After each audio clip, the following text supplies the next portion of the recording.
Hi everyone, welcome to Shri Acharya. ఇక్కడ ఒక question ఉంది, సాల్వ్ చేద్దాం. చూడండి, a/b + c = 3:5 ఇచ్చాడు, c/a + b = 5:7 ఇచ్చాడు. అంటే a/b + c = ఎంత ఇచ్చాడమ్మా? 3/5. c/a + b = ఎంత ఇచ్చాడమ్మా? 5/7.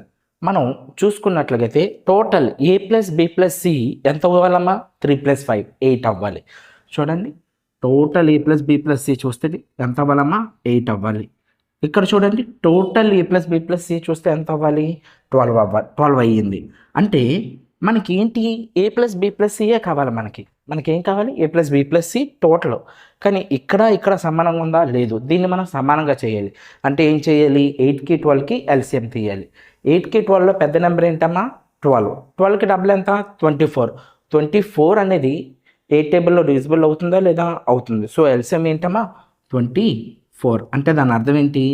8 × 3 12 × 2. సో మనం ఏం చేస్తున్నాము? ఈ యొక్క ఫ్రాక్షన్ని ఇంటూ 3 చేస్తున్నాం, ఈ యొక్క ఫ్రాక్షన్ని ఇంటూ 2 చేస్తున్నాం. అంటే 3 × 3 ఎంత? 9. 5 × 3 ఎంత? 15. ఈ యొక్క ఫ్రాక్షన్ చూడండి, 5 × 2 ఎంత? 10. 7 × 2 ఎంత? 14. ఓకేనా అమ్మా? ఇప్పుడు మీకు చూడండి క్లియర్గా, a/b + c = ఎంత వచ్చింది? 9/15.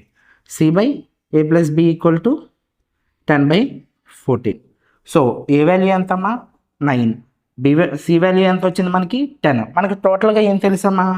a + b + c = 24. a ఎంత?